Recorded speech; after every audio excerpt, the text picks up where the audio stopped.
하나님은 이스라엘 백성들을 하나님께 예배하기 위해서 불러내셨습니다. 과거 애굽에서 종살이하던 그들을 이끌어내셔서 광야로 이끄시고 그들에게 어떻게 하나님을 예배할 것인가를 가르쳐 주셨고, 그리고 그들을 약속의 땅 가나안 땅으로 인도하셔서 그곳에서 영원히 하나님과 교제하는 그러한 나라로 세우려고 하나님은 계획하시고 그들을 인도하셨습니다. 그때 광야에서 하나님은 모세를 부르셔서 말씀하십니다. 어떻게 하나님을 예배할 것인가 라고 말씀하면서 하나님 부르셨습니다. 번제를 가르쳐 주셨습니다. 일반적인 죄, 헌신을 다짐할 경우 하나님 앞에 번제를 드릴 것을 말씀하셨습니다. 소제를 드리되 피 없는 제사를 드리며 극빈자가 드릴 수 있는 제사를 말씀하시며 모든 이들이 하나님께 나와 예배할 수 있도록 하나님께서는 그 길을 열어주셨습니다. 화목제를 통해서 하나님께 감사하며 공적인 기쁨과 선을 이행하고 이웃과 교제 속에 나누는 기쁨을 누리게 하시려고 화목제를 만드셔서 함께 하나님과 이웃이 즐거워하는 예배로 이끌어 주셨습니다. 그리고 속죄제는 부지유식간에 지었던 죄, 내가 알지 못하고 깨닫지 못한 때에 하나님 앞에 범죄하였을 때에 하나님, 내가 이런 죄를 저질렀습니다, 용서하여 주옵소서라고 하나님께 나아왔습니다.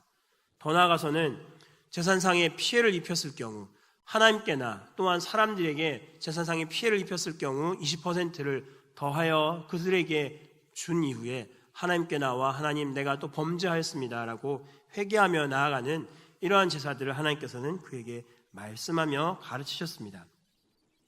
하나님께서는 이러한 예배의 방법들을 가르치시고 제사장들을 세우시고 어떻게 하나님을 예배하는지를 알려주셨습니다. 그리고 그 예배 이후에 하나님께 나아간 그 제사장들의 제사를 하나님은 기뻐 받으셔서 하나님께로부터, 여호와께로부터 불이 나와서 그 제단에 있는 모든 제물들을 불살랐습니다. 그리고 나서 지난주에 보았듯이 나답과 아비후가 하나님이 명하시지 않은 불로써 제사를 드리다가 죽었던 일이 있습니다. 그런데 이 일이 끝난 이후에 16장으로 넘어가야 되는데, 오늘 지금 11장부터 15장까지는 갑자기 정결하게, 어떻게 정결하게 지내야 될 것인가에 대한 말씀을 하고 계십니다. 그들이 하나님 앞에서 범죄하였기 때문에 어떻게 하면 하나님 앞에서 거룩한 모습으로 설 것인가를 하나님은 그 뒤의 이야기를 넘어가지 않으시고 모세로 하여금 이 부분들을 먼저 적게 하셨습니다. 그래서 오늘 11장부터 15장까지는 이스라엘 백성들이 하나님 앞에서 어떻게 정결하게 살 것인가를 말씀하는 것을 볼 수가 있습니다. 오늘 먼저 읽었던 성경을 보면 정한 짐승과 부정한 짐승, 깨끗한 짐승과 먹어도 되는 짐승과 먹으면 안 되는 짐승에 대해서 구분을 하고 있습니다. 이런 것들을 쭉 나열하시고 말씀하십니다. 굽이 갈라진 것, 새김질하는 것, 그리고 조류는 부정한 것, 모든 것 위에, 그리고 파충류도 마찬가지고요. 그리고 어류는 지느러미가 있고 비늘이 있는 것, 곤충류는 날개가 있는 것, 그 다음에 곤충이나 새나 곤충의 전형적인 특징이 있는 것, 두 날개로 날고 두 다리로 걷는 것들, 메뚜기처럼 두 날개로 날고 뛰는 다리를 가진 것, 또한 짐승은 짐승의 전형적인 특징이 나타나는 것들과 그리고 기는 것에 대한 물고기들의 것들을 말씀하였습니다. 그래서 이런 것들을 살펴보면 여러 가지 짐승들이 나옵니다. 오늘 읽었던 본문에서는 짧게 짐승에 대한 이 사반과 토끼와 돼지 이런 것들에 대한 이야기들이 잠시 나오지만 쭉 11장 전체적인 모습들을 살펴보면 먹을 수 있는 짐승들, 그리고 먹지 말아야 할 것들, 그것들 하나님은 확실하게 구분을 지으시고 먹을 것과 먹지 말 것을 말씀해 주셨습니다. 짐승의 구분을 이렇게 해 놓았지만 사실 하나님은 여기에서 교훈을 주시기 위해서 이러한 정한 것과 부정한 것을 나눠 놓았지, 어떤 것이 좋고 어떤 것은 나쁘다라는 것을 말씀하기 위해서 예를 나누신 것이 아니라는 것입니다. 예를 들어서 독수리를 살펴보겠습니다. 독수리는 어떻습니까? 먹을 수 있습니까? 잘 안 보이시죠? 가운데 줄에 보시면 맹금류나 썩은 고기를 먹는 새 종류 해서 독수리, 매, 까마귀, 타조, 올빼미, 박쥐, 이것들은 먹을 수 없습니다. 그렇다면 독수리는 분명히 하나님께서 먹지 말라라고 말씀하셨습니다.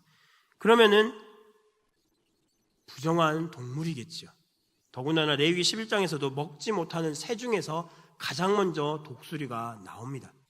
그렇게 생각해 볼 때 우리는 독수리 하면 나쁜 짐승이구나 라고 생각해 볼 수도 있습니다. 부정한 거니까, 먹지 말아야 될 짐승이기 때문에 저거는 나쁜 거다. 성경 읽을 때마다 독수리 나오면은 이건 나쁜 거구나.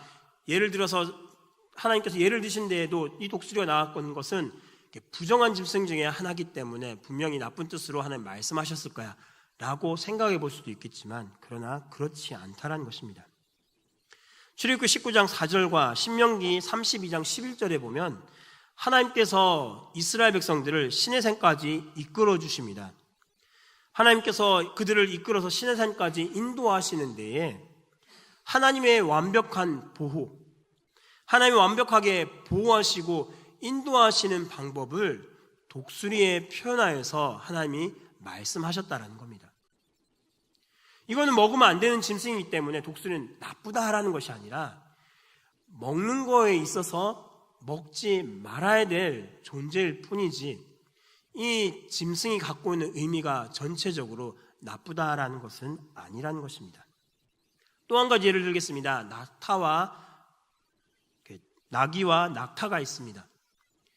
이 동물 둘 다, 낙타도 그렇고 나귀도 그렇고 먹지 못하는 짐승입니다. 그러나 성경을 읽어보시면 아시겠지만 이 두 짐승은 굉장히 귀한 짐승입니다. 짐승을 부리는 가축 중에 매우 가장 귀한 재산이 낙타이고 나귀입니다.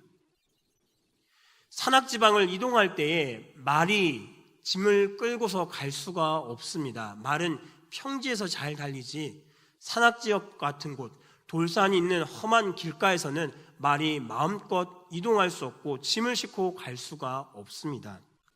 험한 곳을 달릴 수가 없지요.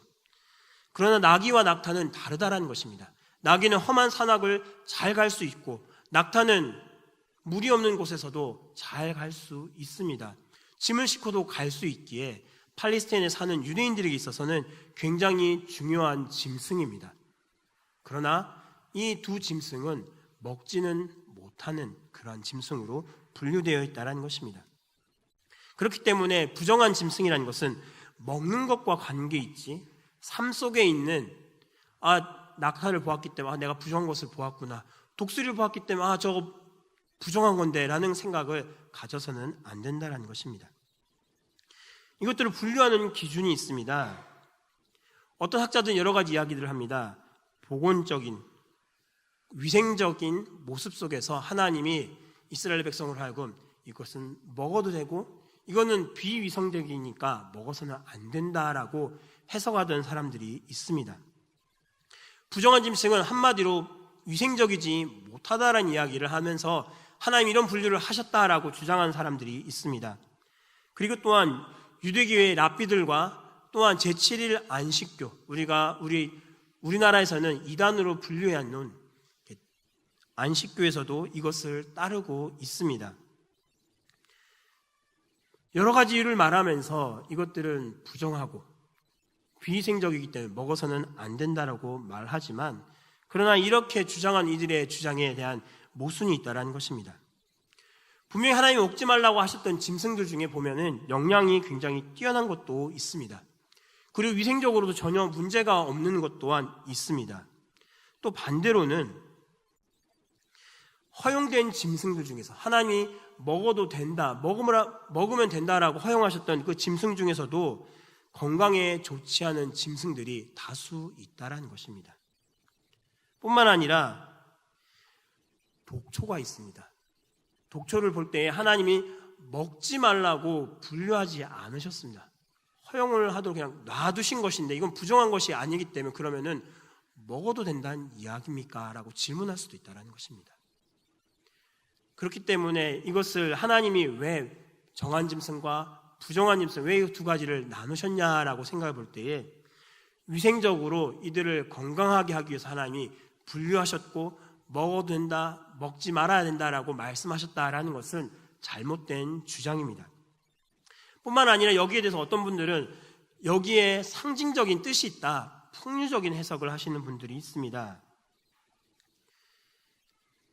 정결하고 또는 부정한 짐승의 구분이 그것들마다 다 갖고 있는 상징적인 뜻이 있기 때문에 하나님은 이것을 좋은 의미로서 먹어도 된다는 것, 나쁜 의미로서 먹어서는 안 된다는 것들을 이야기하는 분들이 있습니다. 그러나 이것은 잘못된 표현입니다. 이런 얘기를 하신 분들이 있습니다. 이스라엘 백성들은 유순한 초식동물을 먹고 난폭한 육식동물은 피해야 된다.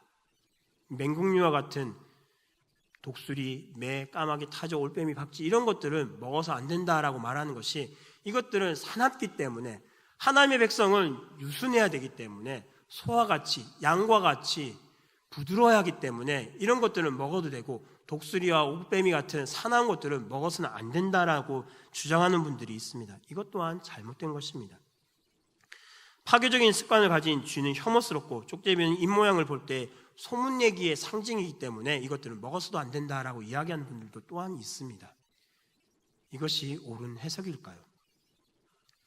성경의 해석이 무조건 성도들에게 교훈과 감동과 은혜를 주면은 어떤 설교를 하든지 된다라고 생각하는 부류가 있기 때문에 이것은 사실 옳지가 않다라는 것입니다. 이단들도 이런 설교를 할 수가 있습니다. 그렇기 때문에 성경이 무엇을 말씀하시는지, 하나님이 우리에게 무엇을 말씀하시는지 우리는 귀 기울여야 한다는 것입니다.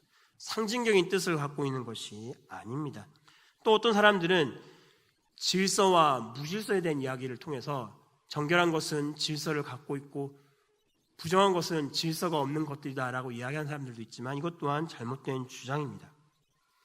일반적으로 이렇게 정한 음식과 부정한 음식을 나누는 것, 여기에는 다른 것들이 있습니다. 생명과 죽음으로써 이 두 가지를 나누었다라고 쉽게 보시면 되겠습니다.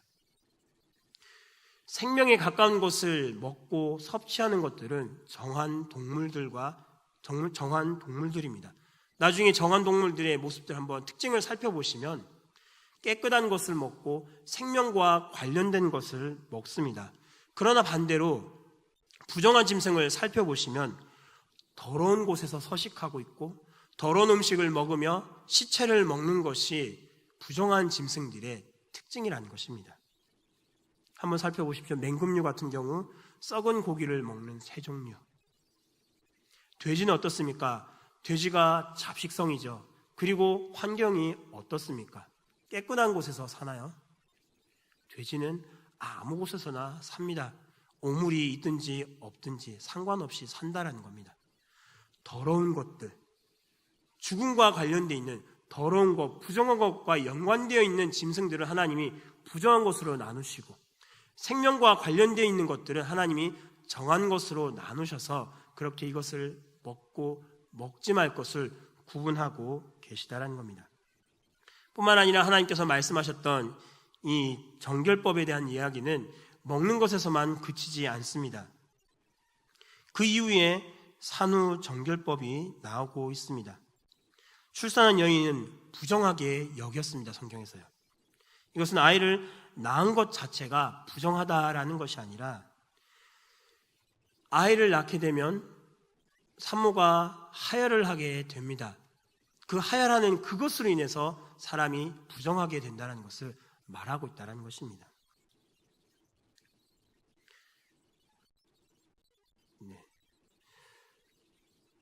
산모의 정결하지 못한 모습은 아이를 낳았다는 것이 아니라 피를 흘려냈기 때문에, 피는 생명입니다. 생명을 생명을 뜻하고 있는 그 생명이 있는 피를 그 여인이 배출해냈다라는 것 자체가 부정하다라고 성경은 말씀하고 있습니다. 뿐만 아니라 그 뒤에 나왔던 악성 피부병 등 또한 신체 유출 등 이런 것들은 당사자와의 의지와 상관없이 불강력적으로 발생하고 있지만, 그러나 이 모든 것들이 죽음과 연관되어 있고 또한 생명을 자신의 몸에서 바깥으로 배출해내는 행위이기 때문에 이것을 부정하다라고 성경은 말씀하고 있다라는 것입니다. 생명을 낳는 것 굉장히 중요하지요. 아이를 낳는 산모 얼마나 좋은 모습이지 않습니까? 생명을 잉태하고 그 생명을 낳는 고귀한 일을 하였습니다. 그러나 이 산모는 생명을 낳음과 동시에 또한 죽음을 또한 내뱉고 있다는 것입니다. 죽음과 생명의 중간선상에 놓여있기 때문에 이 여인을 성경은 부정하다라고 말씀하고 있습니다. 정결의지기에서는 이 남자를 낳았을 경우에는 7일간 부정하고 정결례를 의식하고 남은 사년이 33일간 그리고 총 40일 이후에 하나님 앞에 희생제물을 드리게 되면서 여인은 정결케 될 수 있습니다. 그러나 여자를 낳게 된 경우는 그에 해당하는 2배의 기간을 있어야 합니다. 남자를 낳은 것에 비해서 14일 그리고 사년을 66일 동안 있어야 되며 그리고 합계 80일, 남자아이를 낳았을 때는 40일밖에 있지 않았지만 여자아이를 낳은 이후에는 80일 동안 자신의 모습을 숨기고 정하게 하기 위해서 그 기간을 기다려야 했던 것입니다. 아무튼 이런 출산을 마친 여인을 장기적인 시간 동안 격리시키는 것은 여인으로 하여금 활동을 제한하고 산모의 육체의 회복뿐만 아니라 또한 감염의 여지가 있는 것을 방지하기 위해서 하나님께서는 아마도 이 여인을 오랜 시간 동안 부정하게 만드시고 숨겨주셨던 것 같습니다. 그리고 이후에 13장과 14장에 보면 피부 질환이 나옵니다. 피부의 질환은 우리 성경에서는 나오지만 나병이라고 분류를 하고 있지만 그러나 정확하게는 이 나병이라는 것이 아닙니다. 히브리 단어 짜라하트라는 단어를 쓰고 있습니다. 이것은 무슨 뜻이냐면 악성 곰팡이라는 뜻을 갖고 있습니다. 벽이나 물건의 표면에 생기는 악성 곰팡이를 이끌 때에 이 단어를 사용하고 있고 그것이 13장과 14장에서 언급되고 있습니다. 그냥 문둥병과 나병과는 다르다는 것입니다. 또 많은 학자들이 이런 짜라이트라는 이런 것들을 표현하는데 이것은 불에된 피부에 나타나는 증상을 포함하고 또 매우 다양한 피부의 상태들을 나타내고 있습니다.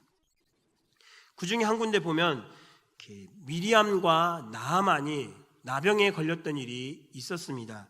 그때 보면 그들에게는 전형적인 나병의 증상이 나타나기도 했습니다. 나병이 발하여 눈같이 되었다라고 표현하기도 합니다. 또 다른 성경에서는 이런 이야기를 합니다. 나병에 걸린 사람의 피부는 마치 송장과 같다라고 표현하면서 민수기 12장 11절에 보면 그가 살이 반이나 썩어 모태로부터 죽어서 나온 자 같이 되지 않게 하소서라고 말씀하고 있습니다. 막연하게 하얗게 되는 것이 아니라 죽음과 같은 모습, 송장과 같은 모습을 하고 있는 것 또한 이 악성 곰팡이라는 것을 말씀하고 있다는 것입니다.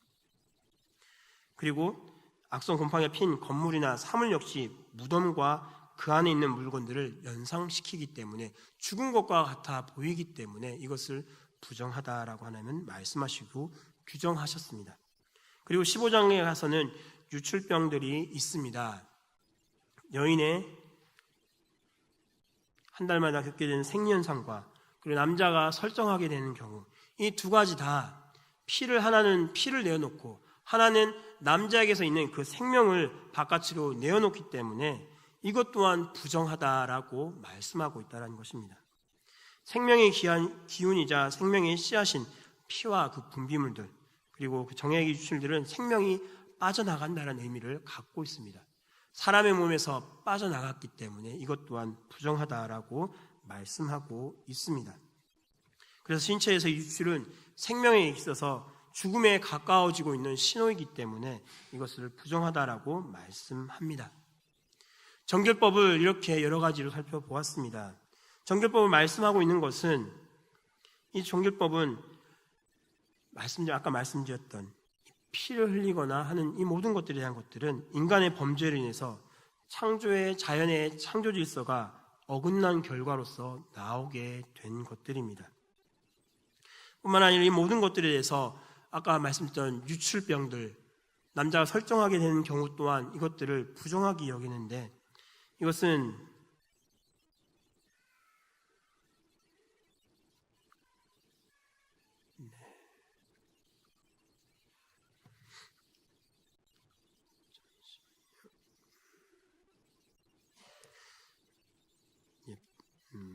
바울이 기도하러 갈 때 부부와 방을 따로 쓰도록 하여서 기도에 집중할 수 있도록 하나님께 나아감이 있어서도 사람이 그 생명을 내어놓고 부정한 존재로서 하나님 앞에 나아가지 못하도록 하나님은 막고 계십니다. 정결법의 모습은 결국은 거룩입니다. 거룩을 놓고서 말씀하고 있다는 겁니다. 생활 속에서 너희가 거룩해야 될 것들을 하나님은 끊임없이 말씀하십니다. 여러분이 받으셨던 강의 안에 보시면 여러 성경 구절들이 있을 것입니다. 정결법의 목적은 거룩이다라고 하면서 5가지에 걸쳐서 성경 구절들을 적었습니다. 다 신약 성경에 있는 내용들입니다. 하나님 우리를 거룩하게 보시고 거룩하게 만드셨고 또한 우리에게 거룩한 삶을 요구하고 계시다라는 겁니다. 예수 그리스도의 은혜로 구원을 받았는데 구원받았으면 됐지 왜 거룩하게 살아야 되느냐라는 이야기를 할 수도 있습니다. 이단들이 많이 이야기하죠. 당신이 구원받았습니까? 언제, 몇 시에, 몇 초에 구원받았습니까? 라는 질문을 하고서 자신들이 이야기하기로는 나는 몇 시, 몇 월, 며칠, 몇 시, 몇 분, 몇 초에 구원받았기 때문에 나는 구원의 확신이 있기 때문에 나는 이제 죽어도 천국 갑니다. 그렇기 때문에 나는 죄를 지어도 됩니다. 라고 이야기하는 사람들이 있습니다. 분명히 경계하십시오. 그들은 이단입니다. 몇 년, 몇 월도, 몇 월, 며칠에, 몇 시에 구원받았다라고 말하는 것은 바람이 언제 불고 어디로 가는지 우리가 알 수 없는 것처럼 우리의 구원 또한 이렇게 이루어졌습니다. 아, 내가 구원받았구나라는 것을 깨달았지만 그 시간이 언제인지 우리는 정확하게 알 수 없습니다. 그러나 이단들은 이렇게 접근하여서 이야기합니다. 하나님은 계속해서 말씀하십니다. 우리로 하여금 거룩한 삶을 살 것을 말씀하십니다. 오늘 들어오실 때 여러분 강의안을 받으셨을 겁니다. 이해를 돕기 위하여라는 글이 있습니다. 제가 한번 읽으면서 내용을 정리하고 마치도록 하겠습니다. 이스라엘 땅에 혹독한 기근이 찾아왔다. 곡식과 과일은 거둘 것이 없었고 가축마저 떼죽음 당해 식량 부족으로 온 나라가 아우성이다. 기근의 고통은 신실한 요아킴과 그의 가족도 예외는 아니었다. 들판에는 산양, 야생염소, 사슴, 비둘기, 참새 등 여러 아직 덜어 있었으나 특히 멧돼지들이 많이 보였고 녀석들이 굶주림에 식량을 찾아 마을 어귀까지 내려오곤 했다. 그러나 요아킴과 그 마을 사람들은 굶주림 속에서도 멧돼지만은 잡지 않았다. 멧돼지만이 아니라 야생 새들 중 독수리와 따오기와 같은 새들 그리고 기근을 함께 버티고 있던 각축들인 낙타와 노새도 끝까지 잡아먹지 않았다. 이것들은 하나님의 율법에서 엄중히 식용 금지된 부정한 짐승이기 때문이다. 율법에 불순종하여 하나님의 징계로 찾아온 대기근 속에서 요아킴과 백성들은 크게 회개하며 극한의 상황 속에서도 율법을 준수하려고 애를 썼다. 오랜 기다림 끝에 마침내 단비가 내렸다. 대지를 적시며 땅이 살아나고 온갖 생명이 힘차게 다시 약동했다. 순종하는 백성에게 이른 비와 늦은 비를 주시겠다고 약속하신 하나님께서 은혜를 내려주신 것이다 라고 말하면서 여러분의 이해를 돕기 위해서 이 글을 적어보았습니다. 이 내용은 제가 임의로 적은 것이 아니라 한 학자가 이 부분에 대해서 정결의 의식에 대해서 이해를 돕기 위해서 예를 적어서 놓은 글을 제가 그대로 옮긴 것입니다. 하나님은 정결을 말씀하시면서 그들의 삶 속에서 정결할 것을, 삶 속에서 거룩할 것을 요구하고 계시다라는 겁니다. 제사장만 거룩한 모습으로 성전 안에 들어가서 죽지 않기 위해서 거룩하라라고 말씀하는 것이 아니라 하나님과 예배하기 위한 모든 사람들은, 모든 성도는 동일하게 삶 속에서도 거룩해야 된다는 것을 말씀하고 있다는 것입니다. 뿐만 아니라 기근이 찾아왔을 때에 먹고 살아야지 어떻게 하겠냐라는 이야기보다 하나님께서 말씀하신 그 명령을 지키기 위해서 배가 고파도 멧돼지나 야생동물들 그리고 낙타와 노새 등 이러한 부정한 짐승들을 잡아먹지 않음으로 인해서 하나님께서 우리에게 벌을 주신 이 기근을 통하여서 하나님께로 돌아오고 하신 그 말씀에 순종하면서 배가 고파도 죽을 것 같아 배고파 죽을 것 같아도 하나님께서 명하신 그 명령을 지켜 행하는 가운데 하나님께서 은혜를 베풀어 주셨다는 이 문구 속에서, 삶 속에서 우리에게 계속해서 하나님 우리를 거룩을 요구하고 계십니다. 하나님은 우리에게 영적인 예배를 우리에게 하나님께 드릴 것을 요구하고 계십니다. 로마서 12장 1절에서부터 영적 예배를 하나님께 산제사로 우리를 하나님께 드리라고 말씀하고 계십니다. 마냥 주일날 시간이 되어서 예배 시간이 됐으니까 교회에 와서 예배 참석하고 소위 말하는 예배를 보고 축도 받았으니까 집에 가고 이것이 예배의 끝이 아니라 하나님은 계속해서 예배의 삶 속에서도 그 예배 가운데 우리를 만나기를 원하고 계시고 거룩의 모습으로 나아오기를 요구하고 계시다라는 겁니다. 그래서 이 정결법을 이들에게 말씀하시며 너희가 정결한 모습으로 살아가며 거룩함을 유지하여서 나와 계속해서 교제하자라고 하나님은 말씀하고 계시다라는 겁니다. 사랑하는 성도 여러분, 매 주일마다 11시 예배가 우리의 전체 예배의 시작과 끝이 아님을 기억하시기 바랍니다. 우리 예배는 삶 속에서 계속 진행되고 있습니다.